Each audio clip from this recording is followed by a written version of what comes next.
बहुत बहुत धन्यवाद सम्मानित साथियों।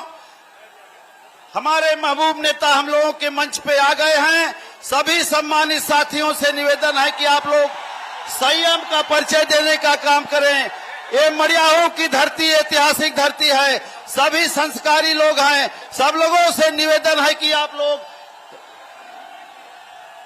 सभी लोगों से निवेदन है आप लोग संयम बरतने का काम करें और अपने महबूब नेता को सुनने का काम करें। बहुत बहुत धन्यवाद आप सभी साथियों का। आप लोग बहुत संख्या में उपस्थित हुए हैं।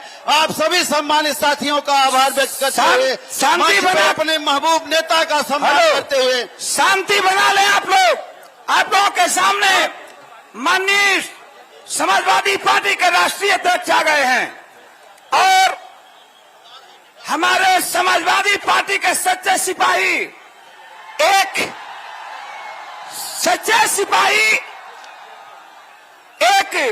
अनुशासित होते हैं। अनुशासन में रहना है।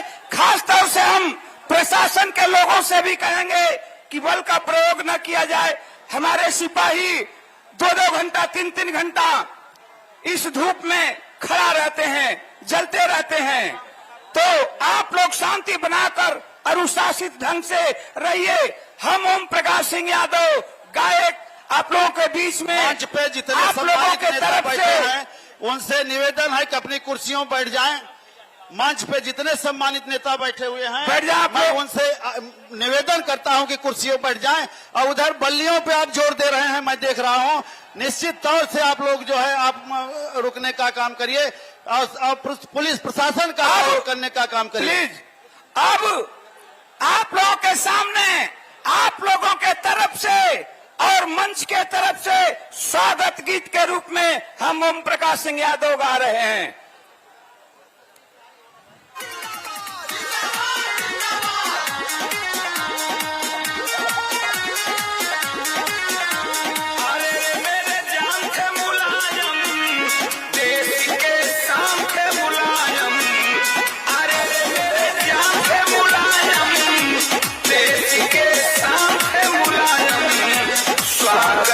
भैया अखिलेश का स्वागत है, भैया अखिलेश का। अखिलेश भैया जिंदाबाद,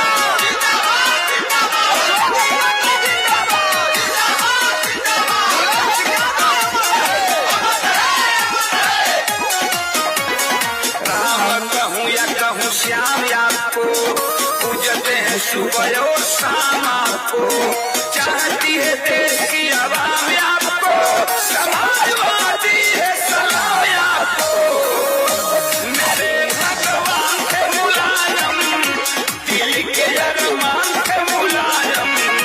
मेरे भगवान के मुलायम, दिल के अरमान के मुलायम। स्वागत है भैया अखिलेश का, स्वागत है भैया अखिलेश का। अखिलेश भैया जिंदाबाद, जिंदाबाद, जिंदाबाद, जिंदाबाद, जिंदाबाद,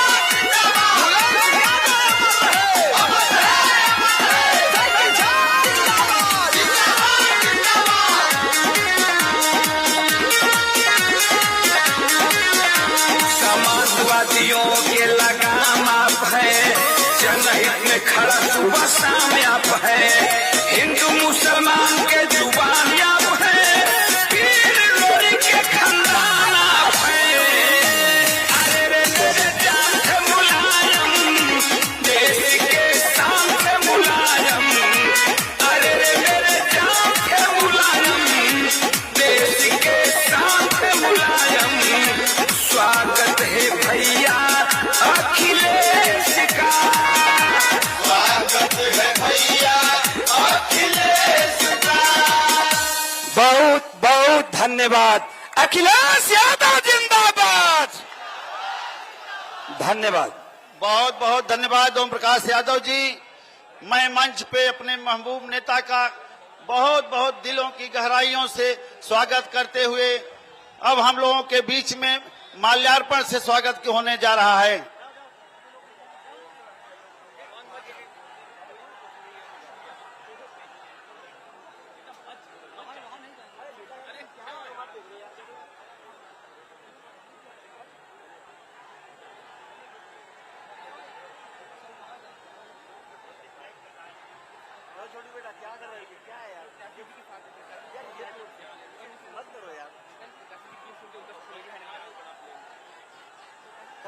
मीडिया वाला है। बहुत बहुत धन्यवाद। नेताओं से निवेदन है कि मंच पे बैठ जाएं, उधर बल्लियों पे दबाव न दें। सभी सम्मानित साथियों से निवेदन है कि आप बल्लियों पे दबाव न दें। सभी सम्मानित साथियों से निवेदन है कि बल्लियों पे दबाव न दें। मैं पुनः अभी मंच पे उपस्थित सभी नेताओं का हार्दिक स्वागत करते हुए, अपने महबूब नेता का स्वागत करते हुए, मैं चाहूंगा कि हम लोगों के बीच में हम लोगों के पूर्व सांसद और वर्तमान में केराकत के सम्मानित विधायक परम आदरणीय श्री तूफानी सरोज जी हैं, आए और अपना विचार देने का काम करें।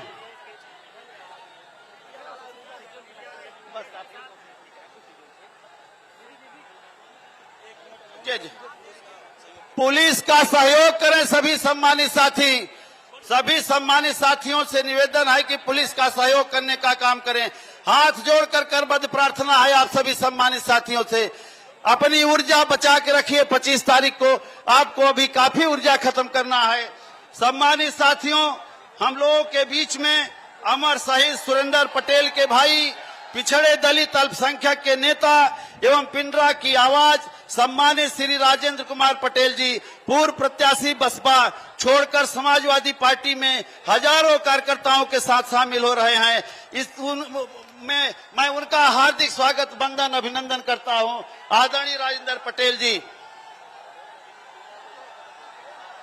माला दीजिए, माला लीजिए।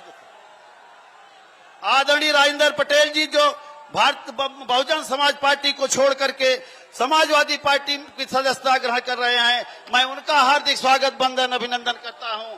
उसी कड़ी में हम लोगों के बीच में उनकी धर्मपत्नी, 2 बार की वाराणसी जिला पंचायत सदस्य श्रीमती प्रेम कुमारी पटेल जी तमाम महिलाओं के कार्यकर्ताओं के साथ समाजवादी पार्टी में शामिल हो रही हैं। हम समाजवादी परिवार उनका हार्दिक स्वागत, वंदन एवं अभिनंदन करते हैं। आदरणीय जो है प्रेम कुमारी पटेल जी का स्वागत करते हैं।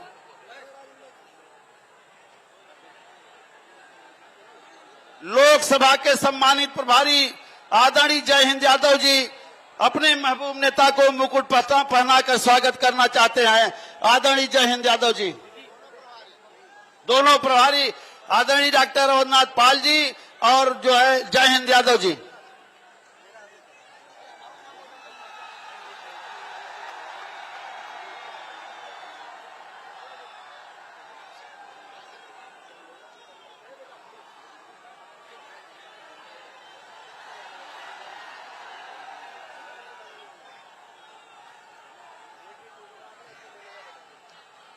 बहुत बहुत धन्यवाद सम्मानित साथियों। आप लोगों से पुनः करबद्ध प्रार्थना है कि आप लोग शालीनता का परिचय देने का काम करें, संस्कारिकता में रहने का काम करें और अपने महबूब नेता को सुनने का काम करें। आज हम लोगों के बीच में हमारे पूर्व सांसद और वर्तमान में केराकत के सम्मानित विधायक परम आदरणीय श्री तूफानी सरोज जी हैं। मैं चाहूंगा कि आए और विचार दें। बल्लियों से दूरी बनाए रखे देख आप लोग। धन्यवाद भाई राजेंद्र यादव जी। हम लोगों के बीच में पीडीए के मसीहा, पीडीए के मान सम्मान स्वाभिमान की लड़ाई लड़ने वाले समाजवादी पार्टी के राष्ट्रीय अध्यक्ष माननीय अखिलेश जी का मैं इस मड़ियाओं के सरजमी पे, ऐतिहासिक धरती पे आपका स्वागत, अभिनंदन करता हूं। साथियों, हम लोग लगातार आपके बीच में कार्यक्रमों के माध्यम से एक झूठ बोलने वालों से को आगाह कर रहे हैं। देश के प्रधानमंत्री नरेंद्र मोदी ने एससी बनारस के धरती पे मां गंगा की सौगंध खा करके जितना वादा किया, एक भी वादा पूरा नहीं किया। बताइए कोई वादा पूरा हुआ है? नहीं। तो साथियों, अच्छे दिन आने वाले का स्लोगन दे करके ये जनता के ठगने वाले 2013-14 में जब कांग्रेस की सरकार थी केंद्र में, तब आप 60 रुपया लीटर सरसों का तेल खरीद रहे थे। ये अच्छे का दिन का सब भाग दिखाने वाले आज 160 रुपया में बेच रहे हैं। रहर की दाल जो 50 रुपए थी वो 150 रुपया कर दिए हैं।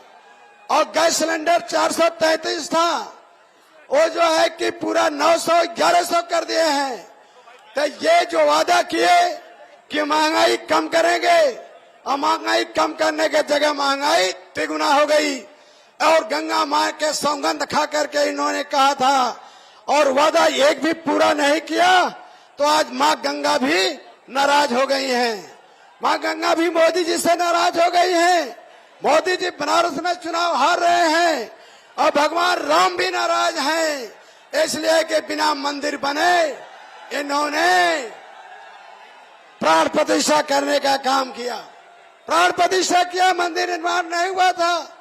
और तमाम देश के शंकराचार्यों ने मना किया, ब्राह्मणों ने मना किया, लेकिन ये चुनावी फायदे के लिए आनंद फानन में इन्होंने प्राण प्रतिष्ठा कर डाला। इसके लिए भगवान राम भी इनसे नाराज हैं। नाराज है इसीलिए इनका जो है इलेक्शन चुनावी फंडा सामने आया है चंदा लेने का।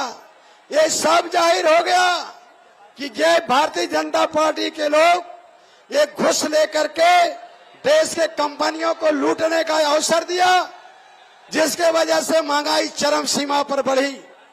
आज आरक्षण खत्म हो गया है, आरक्षण खत्म हो गया, लोकतंत्र खत्म हो गया है और संविधान भी खत्म हो गया। संविधान को ये लोग नहीं मानने वाले हैं।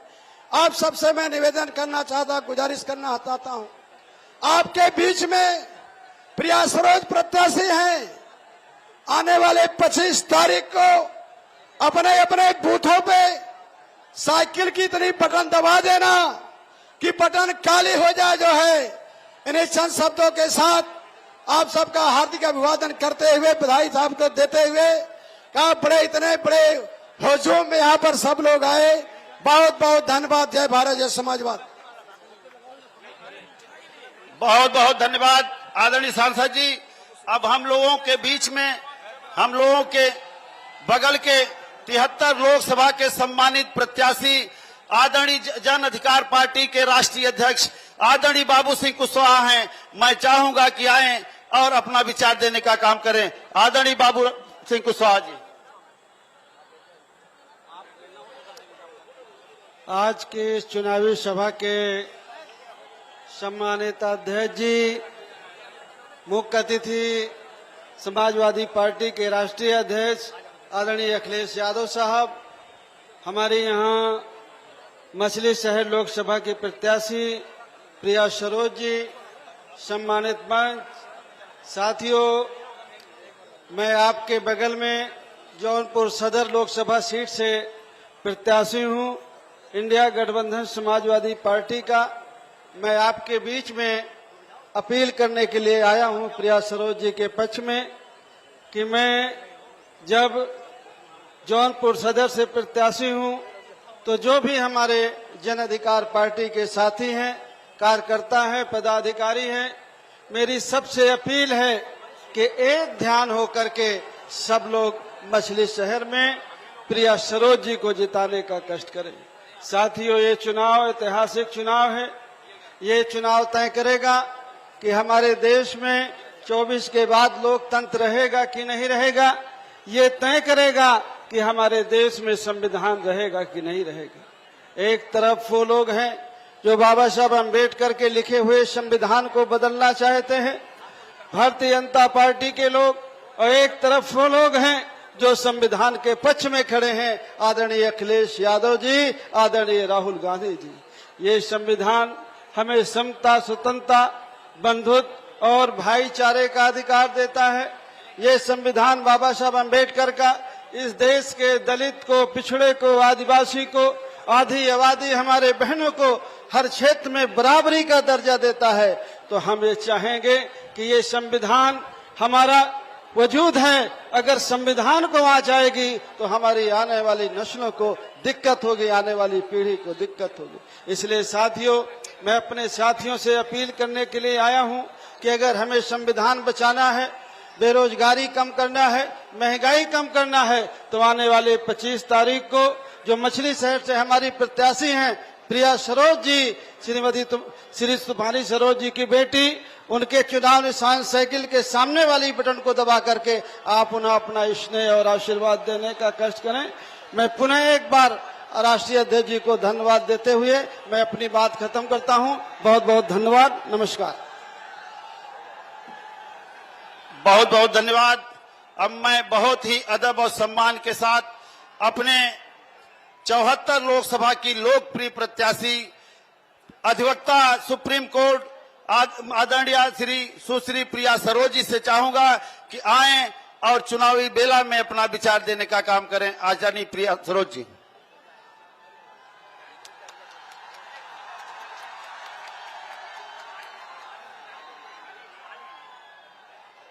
आदरणीय राष्ट्रीय अध्यक्ष जी, मंच पे उपस्थित सम्मानित नेतागण, सम्मानित जनता को मेरा सादर प्रणाम।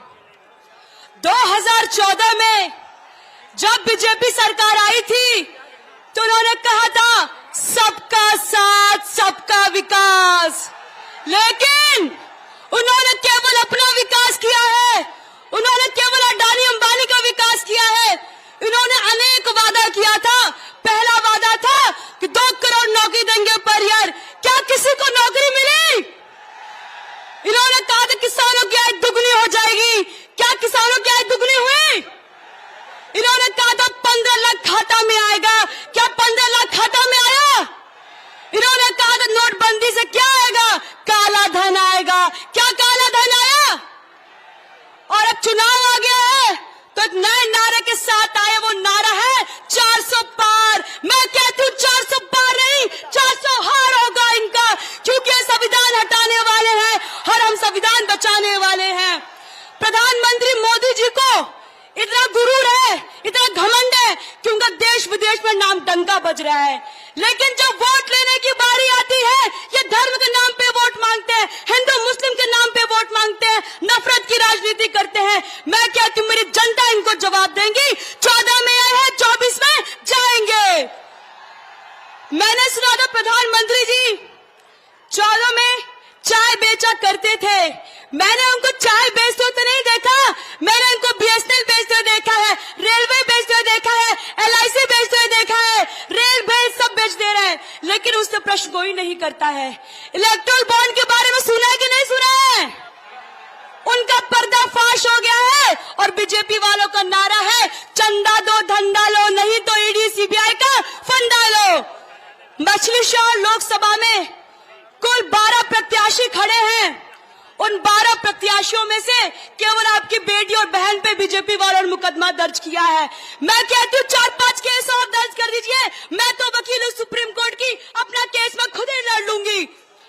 इस देश में न हिंदू खतरे में है, इस देश में न मुसलमान खतरे में है। धर्म का चश्मा हटाइए, आज हमारा संविधान खतरे में है। मैं आपको यही कहूंगी, यहाँ पे किसी को किसी से दिक्कत नहीं, नफरत नहीं है। इस देश को खतरा है तो बीजेपी वालों से खतरा है। ये बीजेपी वाले कहते हैं कि संविधान बदल देंगे। मैं यही कहूंगी, ऐसे कैसे संविधान बदल जाएगा? संविधान का देन मैं यहाँ खड़े होकर बोल रही हूँ। संविधान का देने का वोट दे सकते, नेता चुन सकते हैं। संविधान का देने की सम्मानता का अधिकार है और संविधान बदलने की बात करते हैं। मैं यही कहूंगी, इस देश में लोकतंत्र बचाने का चुनाव है। ये चुनाव न PM बनाने का चुनाव है, ये चुनाव न MP बनाने का चुनाव, ये चुनाव संविधान बचाने का चुनाव है। इस देश में महंगाई बढ़ गई है, किसान लोग धरना दे रहे हैं, ये सरकार आवाज नहीं सुनती उनकी। मैं यही कहूंगी, आपको 25 तारीख को साइकिल का बटन ऐसा दबाइए कि बटन यहाँ काली पड़ जाए, साइकिल यहाँ से दिल्ली पहुंच जाए। मैं गली गली मोहल्ले जाती हूँ तो गांव वाले सब कहते हैं कि बीजेपी वाले आए रहना। हम कहते क्या कहते रहना, तो कहते खाली मोदी जी के देख के वोट दा, क्यों मोदी जी को देख के वोट दें? क्या मोदी जी क्या विकास करेंगे? मैं कहती हूँ नेता देखिए, नेता विकास करते, नेता को देख के वोट करिए, मोदी जी का चेहरा देख के वोट मत करिए। इस समय हमारे किसान भाई इस देश में धरना दे रहे थे, जब ये कुछ नहीं बोलते हैं, मैं यही कहूंगी ये बीजेपी वाले डर गए हैं और इनको डर लग रहा है इनको। मैं यही कहूंगी इनके नेता खटाखट यहाँ आ रहे मछली शहर में। मैं आपसे यही कहूंगी 25 तारीख को साइकिल का बटन दबना चाहिए कि नहीं दबना चाहिए? और तेज साइकिल बटन दबना चाहिए कि नहीं दबना चाहिए? और साइकिल यहाँ से दिल्ली पहुंचाना है। जय भीम, जय समाजवाद, जय इंडिया गठबंधन। अखिलेश भैया, प्रिया सरोज। पुनः मैं सभी सम्मानित साथियों से चाहूंगा कि आप लोग 10 मिनट और समय दे दें। जैसे इतना देर तक आप लोग शालीनता का परिचय दिए, 10 मिनट और रुक जाइए। अब हम बहुत ही अदब और सम्मान के साथ हम लोगों के महबूब नेता, युवा दिलों की धड़कन, हम लोग समाजवादी पार्टी के राष्ट्रीय अध्यक्ष, उत्तर प्रदेश के पूर्व मुख्यमंत्री माननीय आदरणीय अखिलेश यादव जी से मैं चाहूंगा कि आए और अपना विचार देने का काम करें। कोई भी नेता उनके बगल में नहीं खड़ा होगा, केवल प्रत्याशी उनके बगल में खड़ी होंगी। उनके बगल में कोई भी नेता नहीं खड़ा होगा, सभी लोग अपने मंच पे बैठे रहेंगे। केवल प्रभारी, केवल जो है प्रत्याशी और सांसद जी। कोई बात नहीं, उन्हें फोटो दिखा देना, जाओ। बल्लियों पे जोर न दें, बहुत बहुत धन्यवाद। बल्लियों पे 10 मिनट और बैठ जाइए। बैकरेटिंग मत तोड़िए भैया।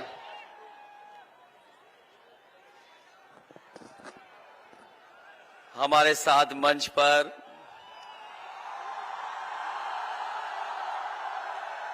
समाजवादी पार्टी के जौनपुर से प्रत्याशी पूर्व मंत्री बाबू सिंह कुशवाहा जी और इस लोकसभा मछली शहर के प्रत्याशी समाजवादी पार्टी और इंडिया गठबंधन के सहयोग से लड़ रही प्रिया सरोज जी, मंच पर उपस्थित पूर्व सांसद विधायक तूफानी सरोज जी, विधायक डॉक्टर रागिनी सोनकर जी, पूर्व विधायक श्रीमती सिद्धा यादव जी, समाजवादी पार्टी के विधायक MLC Ashutosh Sinha ji, Lal Bihari Yadav ji, doctor Amarnath Pal ji, Indra Prakash Singh ji, Sanjay Rajbhar, doctor Sarfaraz रहमत खान साहब, सत्यनारायण यादव जी, सुरेश यादव, कैलाश नाथ, श्याम नारायण बिन जी, राजदेव पाल, राजेंद्र, कमलेश पटेल, डॉक्टर विनोद भास्कर, रामू मौर्य जी, सूरभान जी, नंदलाल यादव, नीरज, मनोज, विशाल यादव, कर्मानंद जी से लेकर के बहुत बड़ी संख्या में समाजवादी पार्टी के मंच पर उपस्थित सभी नेता, सहयोगी संगठन के सभी हमारे पदाधिकारी, इंडिया गठबंधन के सभी दलों के नेता और इस चुनावी जनसभा में उपस्थित बड़ी संख्या में हमारे किसान भाई, बुजुर्ग, माताएं, बहनें, नौजवान साथी पत्रकार बंधुओं, मैं सबसे पहले इस चुनावी जनसभा में आए हुए आप सब लोगों का बहुत बहुत धन्यवाद और आभार प्रकट कर रहा हूं। मैं देख रहा हूं जहां पंडाल हमारा पूरा भरा दिखाई दे रहा है और पंडाल के बाद भी जो दाईं तरफ हमें सड़क तक केवल सर दिखाई दे रहे हैं और ऐसा लग रहा है कि जो बगल की सड़क चल नहीं पा रही है, बस जहां खड़ी है वो खड़ी दिखाई दे रही है। छत के ऊपर लोग हैं, छत के पीछे जो बिल्डिंग है, बिल्डिंग के ऊपर जो छत है वहां तक हमें लोग दिखाई दे रहे हैं। इधर पूरी बाउंड्री भरी है। पीछे जहां हम उतरे थे हेलीपैड के आसपास भी ऐसी सभा चल रही थी जितनी मैं यहां देख रहा हूं। जिन्हें जगह नहीं मिली है वो पेड़ की डालियों पे भी बैठे हैं नौजवान। और इस बार तो ऐसा लग रहा है कि जब से चुनाव पूर्वांचल की धरती पर आया है, ये 6वें और 7वें चरण में पूर्वांचल के लोग भारतीय जनता पार्टी का पूरा सफाया करने जा रहे हैं। अभी तक जो चुनाव हुए उनमें मैं ये कहता था कि जो चुनाव चल रहा है उसमें सभी सीटें हम लोग जीत रहे हैं। केवल एक सीट के लिए मैं कहता था, वो क्यूटो जहां पर लड़ाई में है। लेकिन अब चुनाव जब बिल्कुल क्यूटो के बगल में आ गया है और जो समर्थन मिलता दिखाई दे रहा है और जिस तरीके से पीडीए परिवार एकजुट होकर के समर्थन दे रहा है, इस बार जो 2 चरणों में 27 लोकसभा का चुनाव होने जा रहा है, 27 की 27 सीटें इंडिया गठबंधन जीतने का काम करेगा। बीजेपी वाले बड़े बड़े नारे दे रहे थे और इतने बड़े नारे कि हमें और आपको डरा रहे थे। कह रहे थे कि चुनाव में इस बार 400 पार हो जाएंगे। ये जो 400 पार की गिनती मुझे बाद में समझ में आई। ये जो 400 पार का नारा दे रहे थे, ये गिनती जो पढ़े लिखे नौजवान हैं वो समझ रहे होंगे, जो हिंदी को जानते होंगे वो बेहतर समझते होंगे। अगर बीजेपी वाले 400 पार कह रहे थे तो इसका मतलब था कि जो लोकसभा में कुल मिलाकर के सीटें 543 हैं और अगर 400 पार जीतने की बात कह रहे हैं तो बताओ 543 में 400 के बाद कितनी सीटें बनती हैं? 143। और जो गुस्सा बढ़ता चला जा रहा है जनता का, इस बार देश की 140 करोड़ की जनता भारतीय जनता पार्टी को 140 सीटों के लिए तरसा देगी। और ये जो गुस्सा बढ़ रहा है, हर चरण में गुस्सा बढ़ता चला जा रहा है। ये जब चुनाव 7वें चरण में पहुंचेगा तो जनता का गुस्सा भी 7वें आसमान पर होगा। बोलो, इनका सफाया होने जा रहा है कि नहीं होने जा रहा है? और 10 साल में इनकी हर बात झूठी और हर वादा झूठा निकला कि नहीं निकला? दुनिया में शायद इतना झूठ कोई नहीं बोलता होगा जितना भारतीय जनता पार्टी के लोग बोलते हैं। और सच्चाई ये है कि ब्रह्मांड की सबसे झूठी पार्टी अगर कोई है तो वो भारतीय जनता पार्टी है। वैसे तो सब लोग जानते हैं कि इन्होंने ये कहा था कि किसानों की आय दोगुनी कर देंगे। न केवल आय बढ़ाने की बात कही थी इन्होंने, बल्कि यहां तक कहा था कि किसानों को हम खुशहाल बना देंगे। किसानों को खुशहाल बना करके दुनिया में जहां पर विकसित देश पहुंचे हैं वहां पर विकसित भारत भी पहुंच जाएगा। लेकिन 10 साल में हम लोग पीछे मुड़ के देखते हैं तो इन्होंने जहां किसानों को धोखा दिया, जहां महंगाई बढ़ा दी, लागत बढ़ा दी, और लागत तो इतनी बढ़ाई है कि अगर हम हिसाब किताब लगाते हैं तो हमारा किसान की खेती बाड़ी आज घाटे का सौदा हो गई है। केवल महंगाई तो बढ़ाई बढ़ाई, लेकिन हमारा किसान ये भी जानता होगा कि जब ये खाद खरीदने गए हैं तो खाद की बोरी से चोरी हो गई। पहले 5 किलो हुई और फिर 5 किलो चोरी हो गई। अब जो बोरी लेता है किसान तो 10 किलो की चोरी हो गई। न केवल चोरी बोरी से हुई है, बल्कि हमारा किसान भाई जानता होगा, जब किसान डीएपी लेने गया तो उससे कहा कि ये नैनो यूरिया भी और खरीद लो, तभी जाकर के आपको डीएपी की बोरी मिलेगी।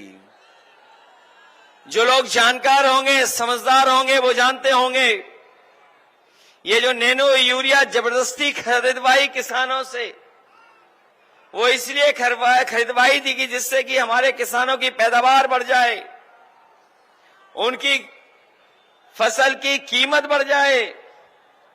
लेकिन सुनने में ये आ रहा है कि जैसे बड़े बड़े उद्योगपति बैंकों का पैसा लेकर के भाग गए थे, उसी तरीके से ये नैनो यूरिया देने वाले भी भारत छोड़ करके भाग गए हैं।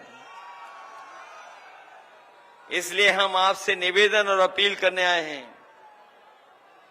कि ये भारतीय जनता पार्टी के लोग हमारे किसानों को इतना धोखा दिए हैं कि आज हमारा किसान कर्ज में जी रहा है। और जो साथी जानकारी रखते होंगे वो जानते होंगे कि पिछले 10 साल में बड़े बड़े उद्योगपतियों के इन्होंने कर्ज माफ किए हैं। और जो कर्ज माफ किया है उसमें जब इन्होंने फैसला लिया तो कानून ये बनाया कि जिन लोगों का 5 करोड़ से ऊपर का बैंकों का कर्जा है, उन तमाम लोगों का कर्ज माफ हो जाएगा। लेकिन हमारा गरीब किसान, गांव में रहने वाला, उसका कर्ज तो लाखों में था, लेकिन लाखों में कर्ज माफ नहीं किया। हमारा किसान निराश हो गया, मायूस हो गया। और वहीं जब देखता है, सुनता है कि बड़े बड़े उद्योगपतियों का 26 लाख करोड़ रुपया इन्होंने माफ किया है, तो हम इंडिया गठबंधन के लोग अपने किसान भाइयों को कह के जा रहे हैं, तमाम गरीब भाइयों को कह के जा रहे हैं, जो आपने बैंक से कर्ज लिया है, अगर वो 25 लाख करोड़ से ऊपर का कर्ज माफ कर सकते हैं तो इंडिया गठबंधन की सरकार बनेगी तो अपने किसानों और गरीबों का भी कर्ज पूरा का पूरा माफ होगा। न केवल कर्ज माफ होगा, बल्कि हमारे किसानों की पैदावार के लिए कानूनी अधिकार दिलाने का काम, जिससे उन्हें एमएसपी फसलों का मिल जाए, ये भी फैसला इंडिया गठबंधन और समाजवादी पार्टी लेने का काम करेगी। हमारे नौजवान जो बैठे हैं यहां पर, वो जानते होंगे कि कोई भी जो भी परीक्षा देने गया, हर परीक्षा का पेपर लीक हो गया। पढ़ाई लिखाई की, तैयारी की, कोचिंग की, लेकिन जब वो परीक्षा दे करके घर लौटा तो पता लगा उसका पेपर लीक हो गया, परीक्षा रद्द हो गई। मुझे याद है अभी हाल ही में जो पुलिस की भर्ती के लिए तैयारी की गई थी और सरकार ने भरोसा दिलाया कि इतनी सुरक्षित भर्ती होगी कि हम सबसे ज्यादा भर्ती कर करके दिखाएंगे। हमारा नौजवान लाखों लाख तैयारी कर करके परीक्षा देने गया। 2 दिन की परीक्षा हुई और जब परीक्षा खत्म हुई और घर लौट करके आया तो पता लगा उसका भी पेपर लीक हो गया। अभी तक जो पेपर लीक हुए हैं वो कोई 1, 2, 3 पेपर लीक नहीं हुए हैं। आज तक जितनी भी उत्तर प्रदेश की सरकार की परीक्षा हुई हैं, सबके पेपर लीक हुए हैं। और याद रखना नौजवान साथियों, ये पेपर लीक हुए नहीं हैं, इस सरकार ने जानबूझ करके पेपर लीक कराए हैं। और पेपर लीक इसलिए कराए हैं कि जिससे हमारे नौजवानों को नौकरी न मिल जाए। और इन पेपर लीक के कारण जो नौजवानों का भविष्य अंधकार में चला गया है। ऐसे 60 लाख नौजवान हैं और यही 60 लाख नौजवानों के अगर केवल हम माँ बाप को जोड़ दें तो एक परिवार के 3 सदस्य अगर सरकार से नाराज हैं तो सोचो, गणित लगाना कि अगर ऐसे 60 लाख बच्चे हैं जो परीक्षा नहीं दे पाए, जिनकी परीक्षा का पेपर रद्द हुआ, और परिवार के माँ बाप को जोड़ दें तो 3 गुना 60 लाख बनता है 1 करोड़ 80 लाख। और यही 1 करोड़ 80 लाख अगर हम भाग दे देंगे 80 लोकसभाओं से तो हर लोकसभा में भारतीय जनता पार्टी का 2,25,000 वोट कम हो गया है। केवल नौजवानों की परीक्षा, उनका पेपर लीक होने की वजह से हर लोकसभा में बीजेपी का 2,25,000 वोट कम हुआ है। बताओ, बीजेपी के लोगों से पूछिए कि 2,25,000 वोट कम कहां से आप पूरा करोगे? कोई रास्ता हो तो बता दो। न केवल नौजवान की नौकरी छीनी, बल्कि बहुत सारे हमारे साथी जानते होंगे और उन्होंने देखा होगा समय समय पर हमारे गांव के नौजवान रहने वाले सड़कों पे दौड़ करके, खेतों पे दौड़ करके, मैदान में दौड़ करके तैयारी करते थे फौज की। और वो सोचते थे कि अगर हम तैयारी कर लेंगे तो हमें पक्की वर्दी पहनने को मिल जाएगी, फौज की नौकरी मिल जाएगी। लेकिन इधर भारतीय जनता पार्टी ने फौज की नौकरी को भी आधा अधूरी नौकरी बना दिया। ये जो अग्निवीर व्यवस्था लागू कर करके 4 साल की नौकरी की है, हम अपने नौजवानों को भरोसा दिला के जा रहे हैं, सरकार बनने जा रही है, ये अग्निवीर हमेशा हमेशा के लिए खत्म हो जाएगी। जैसे पहले नौकरी मिलती थी, पक्की वर्दी और पक्की नौकरी देने का काम भी आने वाले समय में इंडिया गठबंधन सरकार में होगा। न केवल अग्निवीर व्यवस्था खत्म होगी, बल्कि 30 लाख सरकार की नौकरियां खाली हैं जो सरकार ने नहीं भरी। वो इसलिए नहीं भरी कि नौकरी मिल जाएगी नौजवानों को। हम अपने नौजवानों से कह के जा रहे हैं कि सरकार की 30 लाख नौकरियों को आरक्षण का लागू कर करके अपने नौजवानों को वो नौकरी भी देने का काम होगा। इसलिए मदद करो, सहयोग करो, और इतना सहयोग करो, इतनी मदद करो कि भारतीय जनता पार्टी के लोगों की जमानतें जब्त हो जाएं। ये चुनाव जहां हमारे आपके भविष्य का है, वहीं हमारी आने वाली पीढ़ी के भविष्य का भी चुनाव है।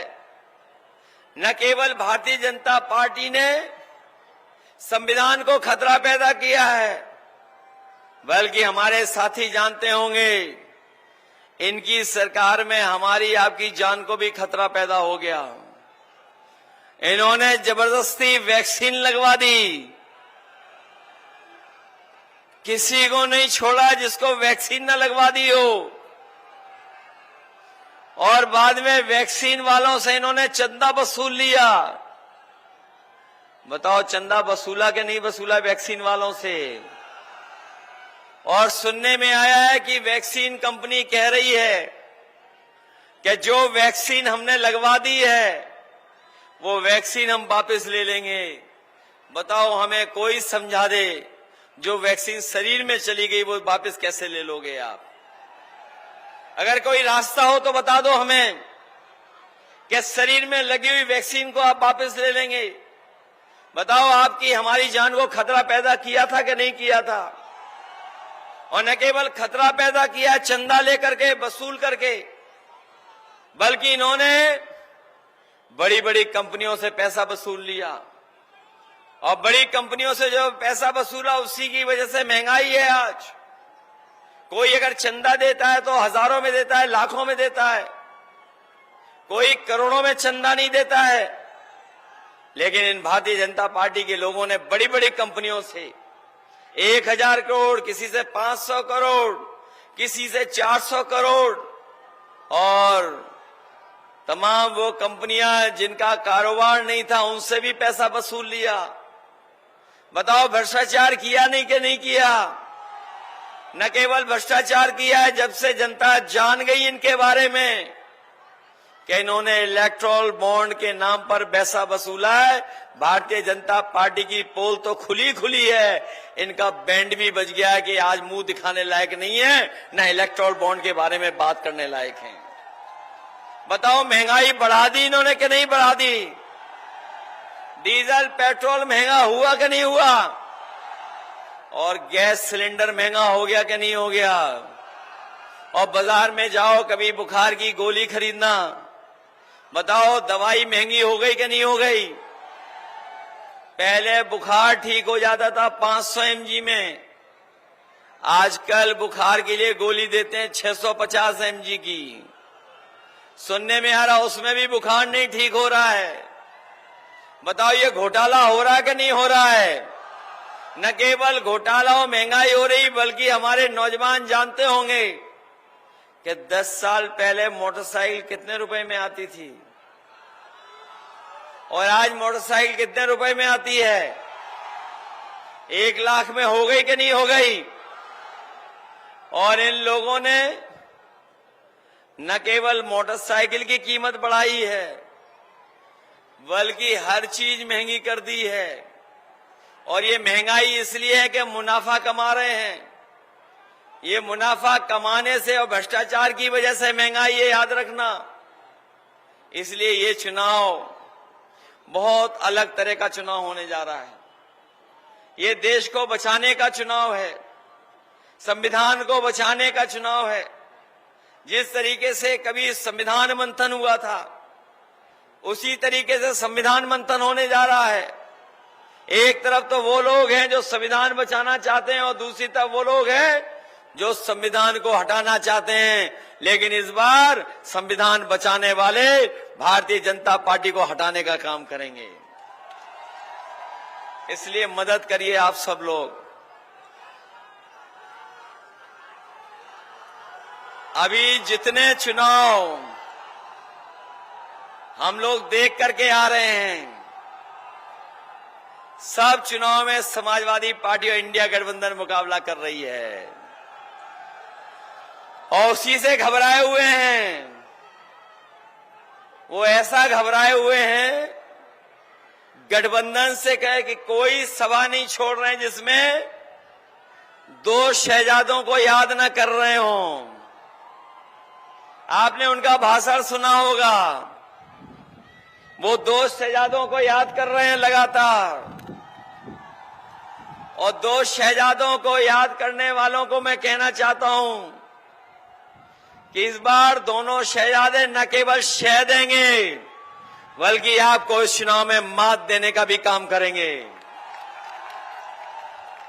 और ये जो कहते थे डबल इंजन की सरकार, डबल इंजन की, लेकिन देखें बड़े बड़े होर्डिंग से एक इंजन गायब है। और जिसके लिए ये दिल्ली वाले आ रहे हैं वोट मांगने, वो उनकी होर्डिंग पे इंजन ही नहीं दिखाई दे रहा है। बताओ कहीं वो इंजन दिखाई दे रहा है क्या? और इस खटारा इंजन को इस बार हटाओगे कि नहीं हटाओगे भारतीय जनता पार्टी का?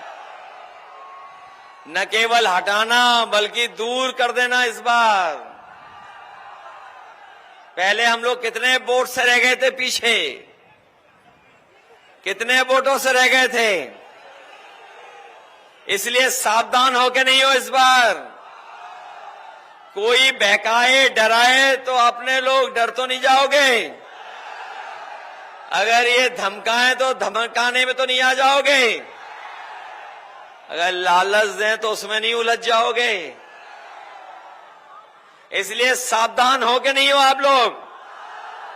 और मतदान करने जाओगे, लेकिन अगर बूथ पे कोई आपको जाने से रोके तो रुक तो नहीं जाओगे।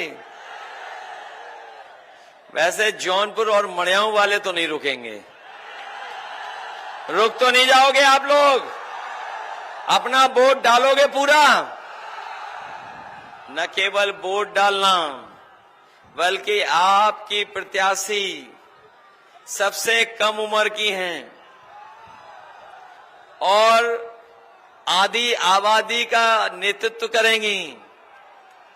जो लोग पीडीए को समझते होंगे, पी है पीडीए, वहीं पूर्वांचल में भी पी आता है, इसीलिए हमने बनाया पीडीए।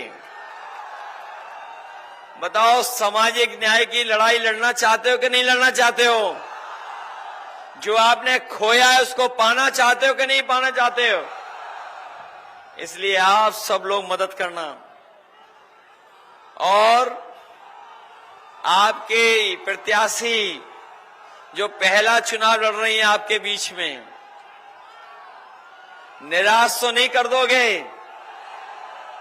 और जब नया प्रत्याशी कोई लड़ता है तो नई चीजें होती हैं, नया ही दिशा मिलती है। तो इसलिए नई राजनीति की शुरुआत के लिए आप नौजवान प्रत्याशी की मदद करने का काम करना। मदद करोगे सब लोग मिलकर के? ये आखिरी दिन है चुनाव का, प्रचार का। अब तो कोई आपसे वोट मांगने भी नहीं आने वाला। बीजेपी वाले वोट मांग के चले गए कि नहीं चले गए? आखिरी में इसीलिए मैं आया हूं कि मैं जानता हूं मछली शहर के लोग इस बार हम लोगों को निराश नहीं करेंगे। अब तो देख लिया कि समीकरण बहुत अच्छा बनाया हम लोगों ने। बताओ, आपके हर जगह प्रत्याशी लड़ाई में और जीतने जा रहे हैं कि नहीं जीतने जा रहे हैं? चारों तरफ जीत रहे हैं कि नहीं जीत रहे हैं? ये पहला चुनाव में देख रहा हूं जहां कार्यकर्ता नेता तो कर ही रहे हैं मदद, लेकिन इस बार तो जनता कार्यकर्ता और नेताओं से आगे चलने का काम कर रही है। इसलिए मदद करिए आप सब लोग। और एक एक वोट समाजवादी पार्टी के पक्ष में, एक एक वोट समाजवादी पार्टी के पक्ष में आप लोग डालने का काम करना। यही निवेदन, यही अपील मैं आपसे करने आया हूं। जो लोग कहते थे अच्छे दिन आएंगे, बताओ अच्छे दिन आए किसी के कि नहीं आए? न अच्छे दिन आए, न किसी के अकाउंट में कुछ आया। लेकिन मैं भरोसा दिलाता हूं कि 4 तारीख को जब जीतेंगे तो कम से कम खुशियों के दिन आएंगे और हमें और आपको जौनपुर की इमरती खाने को मिलेगी। और 4 जून को जब सरकार बनेगी तो न केवल मंत्रिमंडल बदलेगा बल्कि मीडिया मंडल भी बदल जाएगा। बताओ, मीडिया मंडल बदलवाना चाहते हो कि नहीं बदलवाना चाहते हो? इसलिए सब लोग, मैं जानता हूं बहुत दिनों से आपने लोगों की मन की बात सुनी होगी। ये जो मन की बात सुनाने वाले हैं, जो आत्म तुष्टीकरण के लिए कुछ भी कह सकते हैं, वो इंडिया गठबंधन से घबराए हुए हैं। मैं उनको कहना चाहता हूं, अब कोई मन की बात नहीं सुनना चाहता है, सब संविधान की बात सुनना चाहते हैं, संविधान के रास्ते चलना चाहते हैं।